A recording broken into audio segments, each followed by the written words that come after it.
The Buddhist sermon for today is given by the Venerable Beragama Piyarathana Thera. Namo tassa bhagavato arahato samma sambuddhassa. Namo tassa bhagavato arahato samma sambuddhassa. Namo tassa bhagavato arahato Samma Sambuddhassa. Homage to the fully enlightened one, worthy one, the blessed one. Dear friends in Dhamma, today we are celebrating Poson Poe Day. Poson Poe Day is very important day for the Buddhists in Sri Lanka. Because we received new civilization, new way of life, and fresh start for Sri Lankan history. As we are aware of the arrival of we consider Mahamahinda Thero, the son of the Emperor Asoka, as our second Buddha, because he and a retinue of monks arrived to Mihintale, a mountain which is quite closer to Anuradhapura, and at that time the ruling king was Devanam Piyatissa, and he went on a hunting expedition in that area. And he came to see the Arahat Mahinda Thera and his group of monks. And these monks gave a small chanting or small recitation in Pali. And king began to interact with these venerables, and venerables Arahat Mahamahinda Thero asked few questions and confirm the higher IQ level or higher intelligence. So after that, Mahamahinda Thero preached Dhamma, and he became disciple of the Buddha, disciples of the Dhamma, disciples of the Sangha. He took the refuge. From that day onwards, Sri Lankan culture, Sri Lankan way of thinking, Sri Lankan traditions totally changed. King became very righteous, and he gave up hunting tradition, and instead he began to follow the 5 precepts. And not only that, his queen and all the ministers, all the people in this country became Buddhists. So, and we received Srima Bodhi tree, and Mahameuna garden was offered to the Sangha, to the community of Sangha, and Buddhism was firmly established in Sri Lanka. Since then, we have inherited enormous amount of values, technologies, and other kinds of things through Indian influence and through India. So we must be very, very grateful to Arahat Mahamahinda Thero and the group of monks who visited Sri Lanka to establish Buddhism. So we Sri Lankan must be very proud, because even Buddhism disappeared from India, and now it was still continuously protected in Sri Lanka. It is our duty to continuously protect and spread the peaceful and beautiful message of the Buddha to the world, to the other Sri Lankans who don't have good understanding of the Dharma. So with that note, I would like to discuss about 5 hindrances in Buddhist teaching. Hindrance itself has the meaning something that obstruct or something that become a kind of a obstacle, barrier. So in Buddhism, there are 5 hindrances. It's called Kamacchanda, Vyapada, Thinamiddha, Uddhacca, Kukkucca and Vicikicca. Kamacchanda means the sensual desire. And Vyapada means anger, hatred. And the Thinamiddha is laziness, sluggishness, mental no energy. And the scattered nature of the mind is called Uddhacca. And the Vicikicca is called doubt. So these 5 hindrances are obstacle to any person's path to progress. We have 2 paths of progress. One path is called spiritual path of progress. That is leading to cessation of all the defilements and eradication of all the defilements. And the second path of progress is the worldly progress we are trying to achieve day-to-day life. Everybody in the world, every human beings, prefer to have a better, nicer, beautiful form of life. They don't want to have a suffering or kind of downfall in their life. So if we want to have a better life standard, we need to overcome these 5 obstacles, these 5 hindrances that hinder or obstruct our path of progress. One Brahmin called Sangarava asked from the Buddha. The Brahmin tradition was as such, they were used to learn the mantras, Vedas by their heart.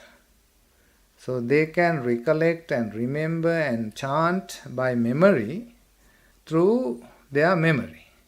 So this is the great tradition they have. But he told the Buddha, even we learnt and practiced and remembered so many Vedas, sometimes they are forgotten. It's not easy to trace back in our memory these memories we have put into our mind. Why is that? Buddha said these 5 hindrances weaken our wisdom, weaken our knowledge, weaken our memory. So when we have sensual pleasures, the desire to enjoy sensual pleasures, human beings and all beings are beings who are running after, going after these sensual pleasures. This is major part of our day-to-day way of thinking. Nobody can escape from this because we have become slaves of pleasure. We want pleasure all the time. We reject, we refuse, we don't want to experience any pain.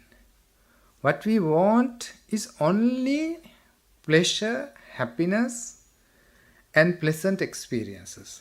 We don't want any unpleasant experience. But in a world we are living, we cannot experience only one end or one side of the life, and we cannot reject the other side. There's a duality.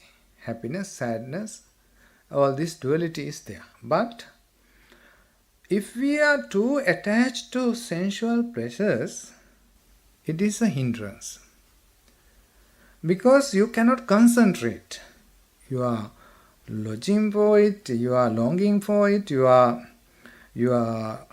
a great desire for it, because you cannot take your thought process, your emotions out of it. You entirely become a slave or kind of a subject to these kind of thoughts, and you don't have no other world, only this kind of thoughts. For example, if a student is studying and looking at the book, parents and the people who are looking at him, they might think, oh, he is a good student, he is studying very well, he's nice. But in fact, he is looking at the book, but recollecting in his mind, thinking about in his mind about something pleasurable, something he likes, maybe some games or some person about the opposite sex or something like that, or some musics, or kind of these thoughts are going on and on, but while looking at the book, his mind is not in the book, his mind is somewhere else. And this is a great obstacle for a person who is studying. He cannot do well in his exam, he cannot remember what he is learning because his mind is far away from the book. That is why Buddha said, this weakens our memory. So in order to gain a better memory, we need to have a higher level of concentration, good level of concentration. Otherwise, if you don't have a higher level of concentration, it is very typical. It is very hard for mind to catch these points and mind to get these understanding, go into permanent memory in your mind. We have short-term memory in our mind, we have long-term memory in our mind. So these short-term memories will turn into long-term memories when your mind is concentrated, when your mind is not running away from the object of your studies. So, in order to stay in your object of studies, you need to have very good level of concentration without too much attached to sensual pleasures. So, we gain sensual pleasures through eyes, nose, the body, the tongue, and the mind. These are the 5 sources we get the pleasant experiences. So Buddha gave a very beautiful example. If you are looking at water, clear water, there's no muds, nothing, so clear. So ancient days, people didn't have mirrors so much available to poor people. They used to look at their face through the water, and if there's something on their face, they will make it nice by looking at the water. But if this water is colored by, let's say, red dye was put into this water, or yellow, green, or any kind of dye is mixed with this water, you cannot see the face. So if your mind is deluded with the sensual pleasures, cannot see the mind clearly. So this is a very danger, this is a very obstacle for a person to study well. Not only that, these absorptions, when you have these hindrances, they will obstruct the path. If you are a good meditator, you want to attain the absorptions, jhanas. This is also obstacle for jhana. If you want to attain the even higher levels of spiritual development, such as stream entry and the second levels of enlightenment, Sotapanna, Sakurdagami, and you cannot reach those levels because your mind is colored by these sensual pleasures. You cannot clean or clear the defilements in the mind. Then the second defilements or hindrances that hinder your life is the anger. We always get angry for many reasons. One is what we want. If we are not getting what we want, we will get angry. We get frustrated. We get disappointed and upset. So we will get anger. So when you have anger, it also disturbs your balance of your mind. Equilibrium of your mind is disturbed when anger is overpowered. Your mind, in your mind, anger live in your mind, rooted in your mind so deeply, you cannot see clearly your thoughts and thinking. We call it Vyapada. Vyapada has different way of thinking. Buddha says 10 agata. You will get anger because your enemy make you angry or make you dislike that person by doing envious and things which make you upset and angry in the past, in the present, and in future. Similarly, this enemy has caused damage and caused difficult situations to your friends, relatives, in the past, in the present, in the future. And also, the anger arises, you see that your enemy is helping some of your enemies. So then you also get anger. And then there's a instant anger also. For example, if you are walking on the road, something hit your feet, you will get angry. And if you are eating, you come across with a small stones or sands in your meal, you might get angry. So anger can arise any moment. It's like a cobra trying to bite another being or another animal with anger. Anger arises very quickly, and sometimes it lasts for a long time. So while you are angry, if you try to concentrate, if you try to study, if you try to drive, if you try to do something, it's impossible, almost impossible, because you don't have balance. So this is also a hindrance for us. Then the third hindrance is called Thīna-middha.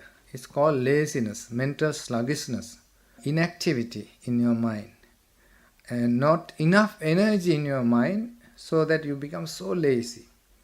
The anger was given similes by the Buddha, like something like boiling water, and if you want to throw a boiling or burning coal or burning iron ball to someone, and it will hurt you.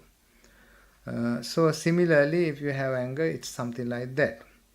Then the third one is Thīna-middha, laziness.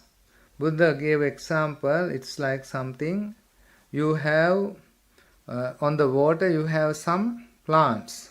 So you cannot see the bottom of the pond or the bottom of the container, water container.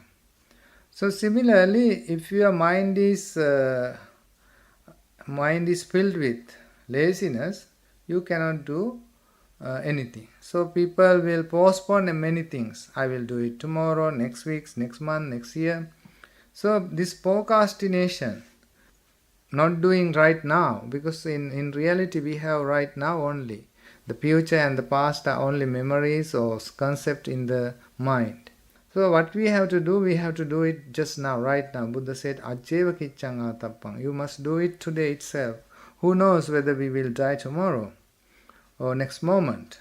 So we need to do things right now, here, instantly, quickly.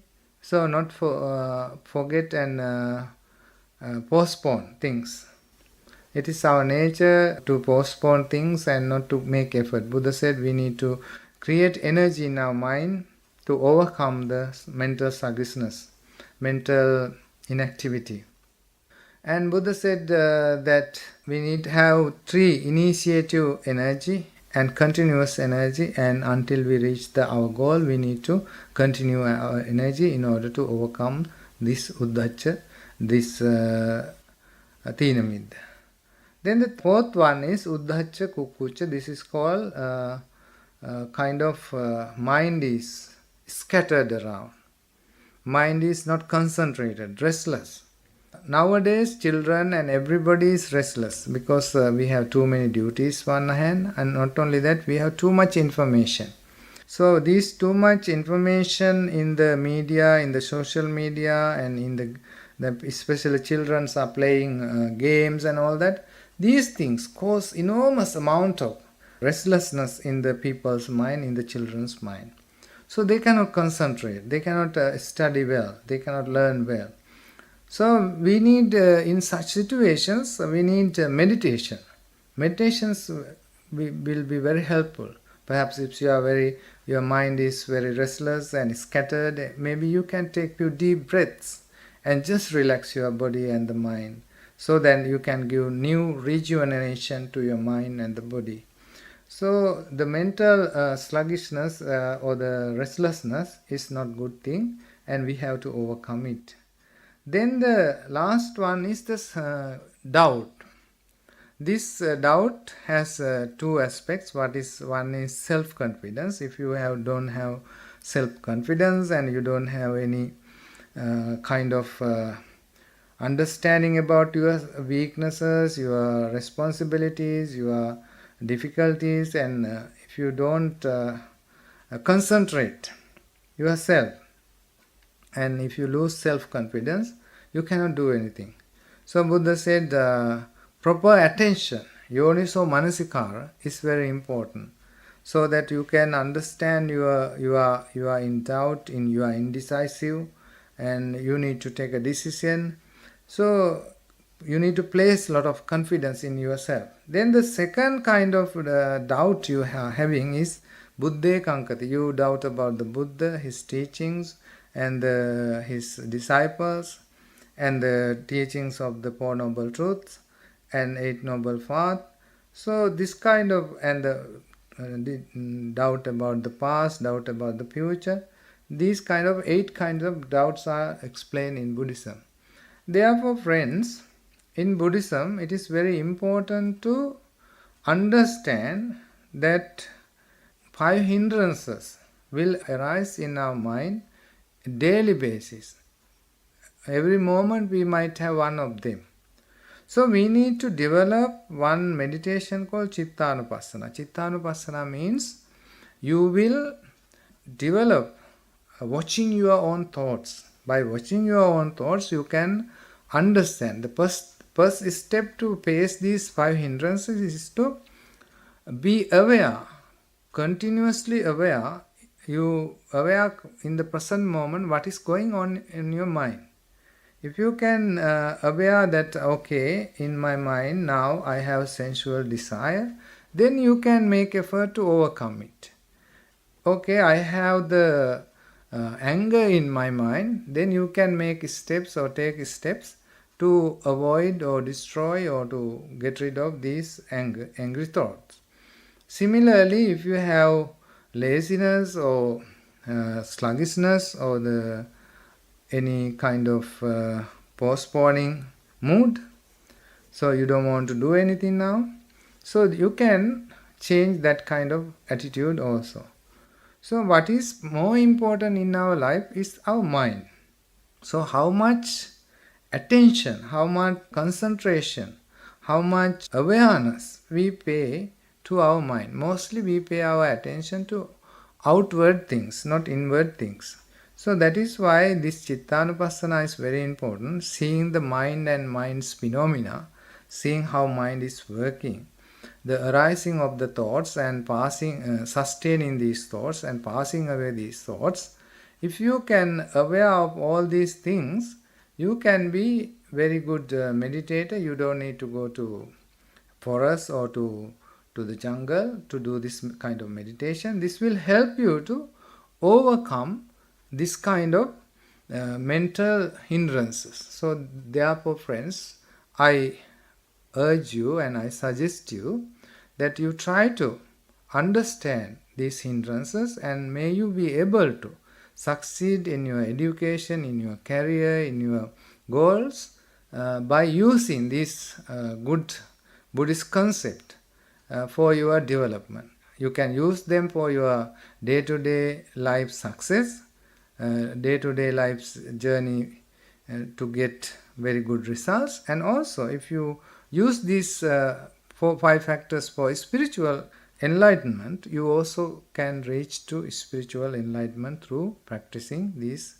removing or abandoning these 5 hindrances. So may the Buddha, Dhamma and Sangha bless you and protect you and guide you. Namo Buddhaya. Sabbe satta bhavantu sukhi satta. May all beings be well and happy.